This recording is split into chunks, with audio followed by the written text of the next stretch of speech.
പണം വേണം, അല്ലെങ്കിൽ ജോലി വേണം, അങ്ങനെയുള്ള ആഗ്രഹങ്ങൾ സഫലമാക്കാൻ കഴിയും? തീർച്ചയായിട്ടും സാധിക്കും, തീർച്ചയായിട്ടും സാധിക്കും. നമ്മൾ നമ്മുടെ പ്രാണനെ അറിയുക. ദൈവത്തെക്കുറിച്ച് അറിഞ്ഞുകൂടാത്തവൻ ആരെ ഡിപ്പെൻഡ് ചെയ്യും, ആരോട് പ്രാർത്ഥിക്കും എന്നുള്ള ചോദ്യത്തിന് ഉത്തരമായിട്ട് ഭഗവാൻ പറഞ്ഞത് അവൻ്റെ പ്രാണൻ്റെ സഞ്ചാരഗതിയെ നിയന്ത്രിക്കണം.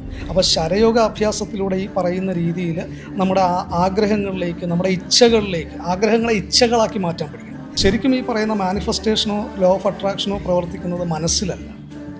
അതാണ് ഏറ്റവും വലിയൊരു തെറ്റിദ്ധാരണ. ജോസഫ് മർഫിയുടെ വളരെ പ്രശസ്തമായ ഒരു പുസ്തകമുണ്ട്. ആക്ഷൻ പ്രവർത്തിക്കുന്നത് റൈറ്റ് മെറിഡിയനിലാണ്, പിംഗല നാഡിയിലാണ്. അതിനെ ക്രിയാശക്തി, കാളി എന്ന് പറയും. നമ്മൾ പറയും ലക്ഷ്മി, സരസ്വതി, കാളി, ഈ 3 ഊർജങ്ങൾ.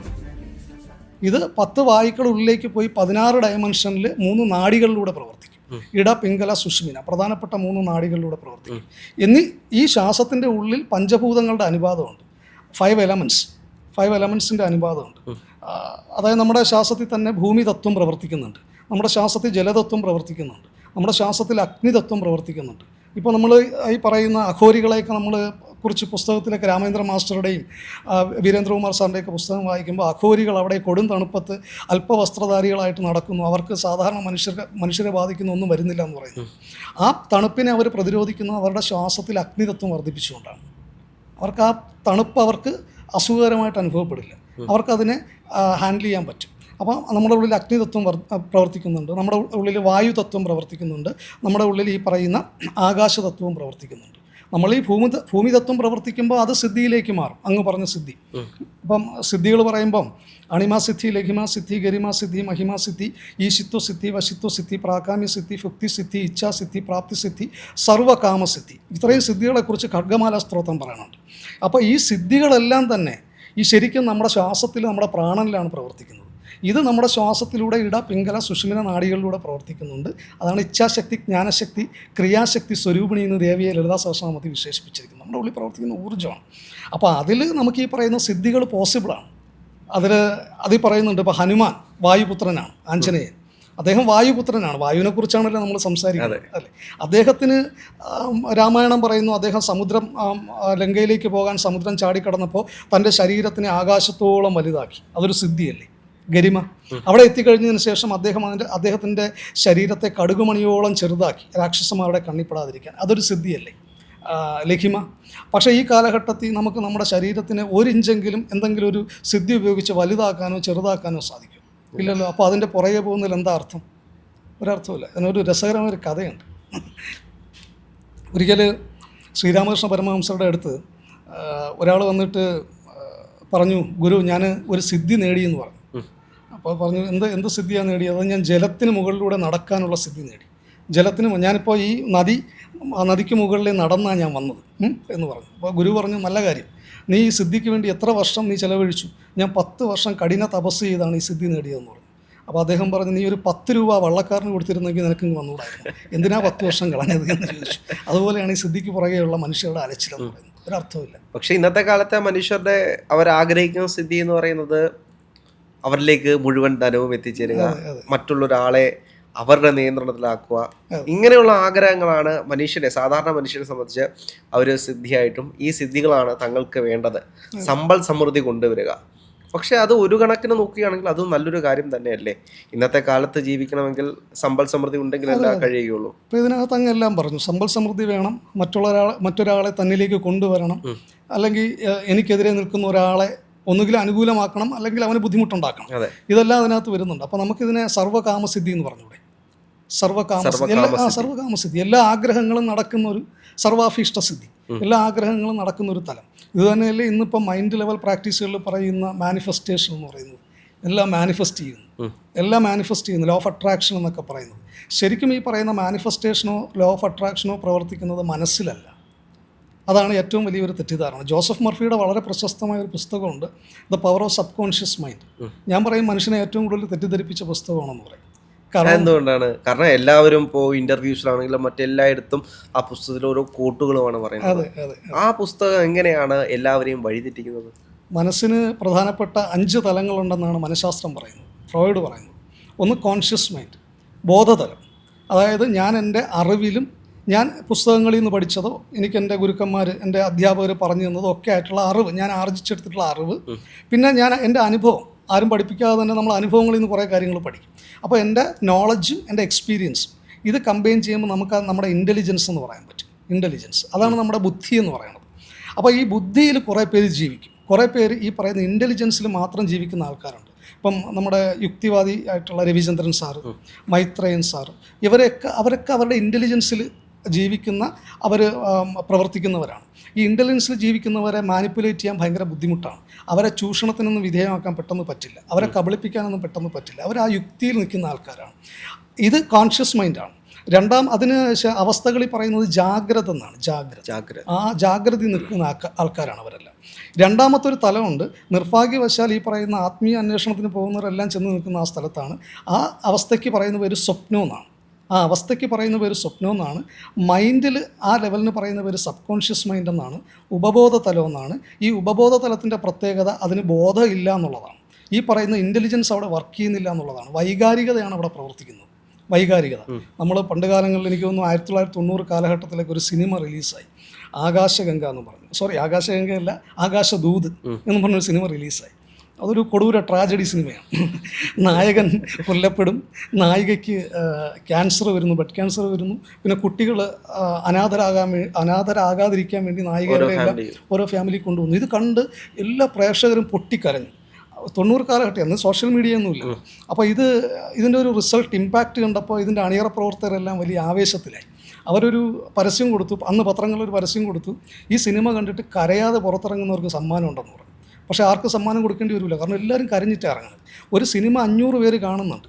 അതിനകത്ത് ഡോക്ടറേറ്റ് ഉള്ളവരുണ്ടാകും, അതിനകത്ത് ഗ്രാജുവേഷൻ ഉള്ളവരുണ്ടാകും, അതിനകത്ത് SSLC-ക്കാരുണ്ടാകും, അതിനകത്ത് സ്കൂളിൻ്റെ പടി കണ്ടിട്ടില്ലാത്തവരും ഉണ്ടാകും, അതിനകത്ത് ജില്ലാ കളക്ടറും ഉണ്ടാകും, ഒരു ജോലിക്കും പോകാത്ത ആൾക്കാരും ഉണ്ടാകും. അപ്പം വിവിധ സാഹചര്യങ്ങൾ, വിവിധ ഈ പറയുന്ന തലങ്ങളിൽ നിൽക്കുന്ന ആൾക്കാരെല്ലാവരും അത് കണ്ട് കരയുകയാണെങ്കിൽ ഇതൊരു സിനിമയാണെന്നും ഇതൊരു വിനോദോപാധി മാത്രമാണെന്നും കൊല്ലപ്പെട്ടത് കഥാപാത്രം മാത്രമാണെന്നും മുരളിയല്ല മരിച്ചതെന്നും ക്യാൻസർ വന്നത് കഥാപാത്രത്തിനാണെന്നും മാധവിക്കല്ലെന്നും അനാഥരാകുന്നത് ആ കഥാപാത്രങ്ങളായ കുട്ടികളാണെന്നും യഥാർത്ഥ കുട്ടികളല്ല എന്നൊക്കെ ചിന്തിക്കാനുള്ള ബുദ്ധി, ഞാൻ നേരത്തെ പറഞ്ഞ ഇൻ്റലിജൻസ് എല്ലാവർക്കും ഉണ്ട്. പക്ഷേ ആ 2.5 മണിക്കൂർ അവരുടെ ഇൻ്റലിജൻസിനെ നോക്കുകുത്തിയാക്കിക്കൊണ്ട് ആ സിനിമ അവരുടെ സബ് കോൺഷ്യസിൽ പ്രവർത്തിച്ച് അവരുടെ ഉപബോധ തലത്തിലാണ് വൈകാരികമായിട്ട് അവരെ ഹൈജാക്ക് ചെയ്ത്. അപ്പോൾ അവരെന്ത് ചെയ്തു, ഇമോഷണലി അത് കണ്ട് കരഞ്ഞത് റിയാലിറ്റി ആണോ എന്ന് അല്പസമയത്തേക്ക് അവർക്ക് തോന്നലുണ്ടായി.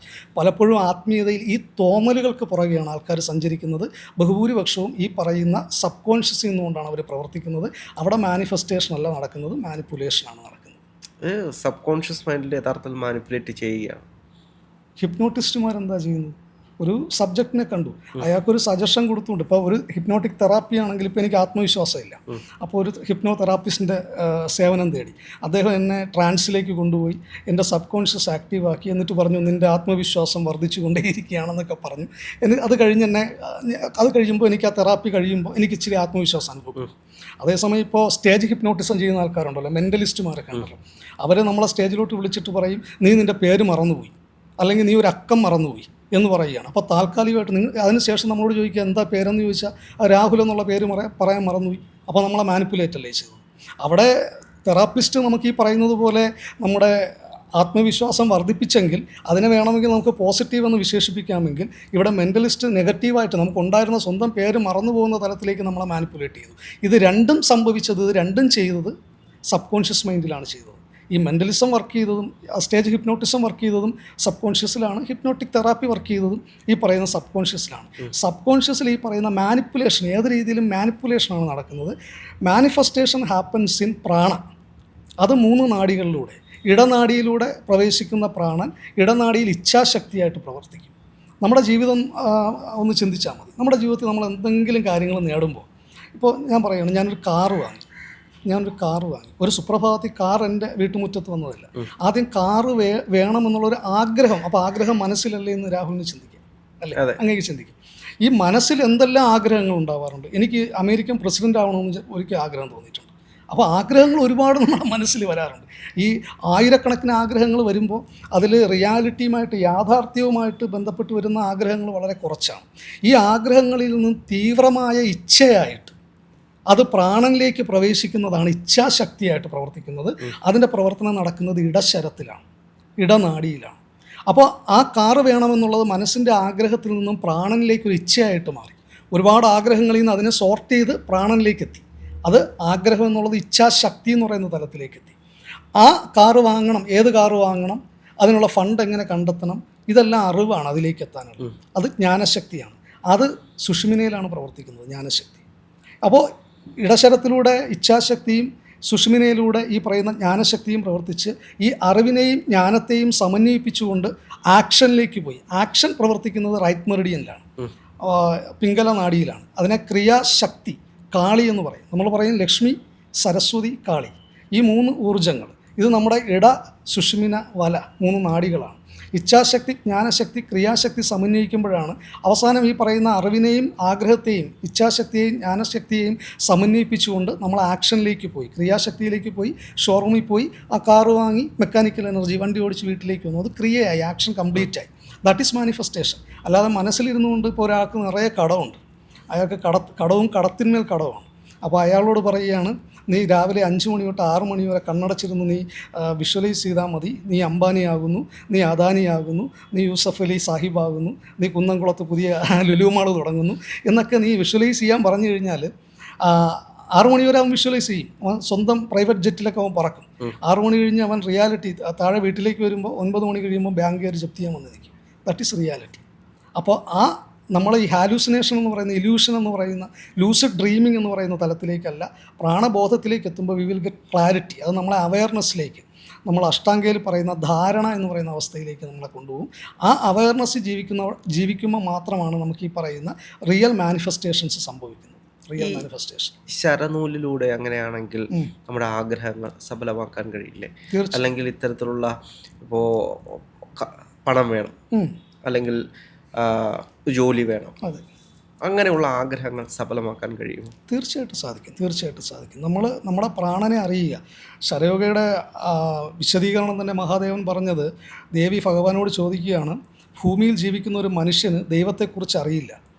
സാധാരണ ഒരു മനുഷ്യന് ശാരീരിക മാനസിക തലങ്ങളിൽ എന്തെങ്കിലും പ്രശ്നം ഉണ്ടായാൽ ദൈവത്തോട് പ്രാർത്ഥിക്കും. ദൈവത്തെക്കുറിച്ച് അറിഞ്ഞുകൂടാത്തവൻ ആരെ ഡിപ്പെൻഡ് ചെയ്യും, ആരോട് പ്രാർത്ഥിക്കും എന്നുള്ള ചോദ്യത്തിൻ്റെ ഉത്തരമായിട്ട് ഭഗവാൻ പറഞ്ഞത്, ഒരു മനുഷ്യന് ദൈവത്തെക്കുറിച്ച് അറിയില്ല, എന്നെക്കുറിച്ച് അറിയില്ല എങ്കിൽ പോലും അവനിൽ അന്തർലീനമായിരിക്കുന്ന ശ്വാസത്തെ അറിയാനും അതിനെ നിയന്ത്രിക്കാനും സാധിച്ചാൽ അവന് എല്ലാ കർമ്മങ്ങളെയും കർമ്മദോഷങ്ങളെയും മാറ്റിമറിച്ച് ഭൂമിയിലെ ജീവിതം വിജയകരമായിട്ട് സംതൃപ്തകരമായിട്ട് പൂർത്തിയാക്കാൻ സാധിക്കുന്നുണ്ട്. എല്ലാ ഇച്ഛകളിലേക്കും അവൻ എത്തിച്ചേരാൻ കഴിയും, എല്ലാ ആഗ്രഹങ്ങളും അവന് നേടിയെടുക്കാൻ കഴിയും. അവൻ്റെ പ്രാണൻ്റെ സഞ്ചാരഗതിയെ അറിയണം, അവൻ്റെ പ്രാണൻ്റെ സഞ്ചാരഗതിയെ നിയന്ത്രിക്കണം. അപ്പോൾ ശരയോഗ അഭ്യാസത്തിലൂടെ ഈ പറയുന്ന രീതിയിൽ നമ്മുടെ ആഗ്രഹങ്ങളിലേക്ക്, നമ്മുടെ ഇച്ഛകളിലേക്ക്, ആഗ്രഹങ്ങളെ ഇച്ഛകളാക്കി മാറ്റാൻ പഠിക്കണം. മനസ്സിൽ ആഗ്രഹങ്ങൾ ഒരുപാട് വരുന്നുണ്ട്, അതെപ്പോഴും ഫുൾഫിൽ ചെയ്യുന്നില്ലല്ലോ, അതെല്ലാം ഫ്രൂട്ട്ഫുൾ ആകുന്നില്ലല്ലോ. അതിൻ്റെ കാരണമെന്ന് പറയുന്നത് അത് ഇച്ഛ എന്ന് പറയുന്ന തലത്തിലേക്ക്, പ്രാണൻ എന്ന് പറയുന്ന തലത്തിലേക്ക് ആഗ്രഹം എത്താത്തത് കൊണ്ടാണ്. ആഗ്രഹം എന്ന് പറയുന്ന തലത്തിൽ നിന്ന് അത് ഇച്ഛ എന്ന് പറയുന്ന എനർജിയിലേക്ക് അത് പ്രവഹിക്കണമെങ്കിൽ ഈ പറയുന്ന അന്തർലീനമായിരിക്കുന്ന ശ്വാസത്തെ അറിയണം, അതിനെ ഇടനാടിയിൽ നിയന്ത്രിക്കാൻ പഠിക്കണം. അത് കഴിഞ്ഞാൽ ആ ഇച്ഛയിലേക്ക് എത്താനുള്ള വഴി നമുക്ക് കണ്ടെത്തണമെങ്കിൽ, ഉള്ളിൽ നിന്ന് തെളിയണമെങ്കിൽ, അത് വിജ്ഞാനമയ കോശം, ഉള്ളിൽ നിന്നും ആ പറയുന്ന ഡാറ്റ ഡൗൺലോഡായി വരണമെങ്കിൽ നമ്മൾ ഈ പറയുന്ന സുഷുമ്നയിലേക്ക് പ്രാണനെ കൊണ്ടുപോകാൻ പഠിക്കണം. ഈ പറയുന്ന ക്രിയ, നമുക്കൊരു കാര്യം അതിൻ്റെ ആ ലക്ഷ്യത്തിന് വേണ്ടി നമുക്ക് ഹാർഡ് വർക്ക് ചെയ്യാൻ കഴിയണമെങ്കിൽ നമുക്കതിന് വേണ്ടി പ്രവർത്തിക്കണം. നമുക്ക് ക്രിയേറ്റിവിറ്റി ഉണ്ട്, നമുക്ക് നോളജ് ഉണ്ട്, ലെഫ്റ്റും സെൻറ്ററും. ഇനി നമുക്ക് ആക്ഷനാണ് വേണ്ടത്. അതിന് നമുക്ക് റൈറ്റ് മെറിഡിയനിൽ പ്രാണനെ കൊണ്ടുപോകാൻ പഠിക്കണം. അപ്പോൾ ഇതിന് പഠിച്ചു കഴിഞ്ഞാൽ സ്വാഭാവികമായിട്ട് നമ്മുടെ ആഗ്രഹങ്ങൾ, ഏതാഗ്രഹവും നേടിയെടുക്കാൻ സാധിക്കും. ഈ പറയുന്ന പ്രാണനെ, ശ്വാസത്തെ അറിഞ്ഞുകൊണ്ട് നിസ്സംശയം പറയാം.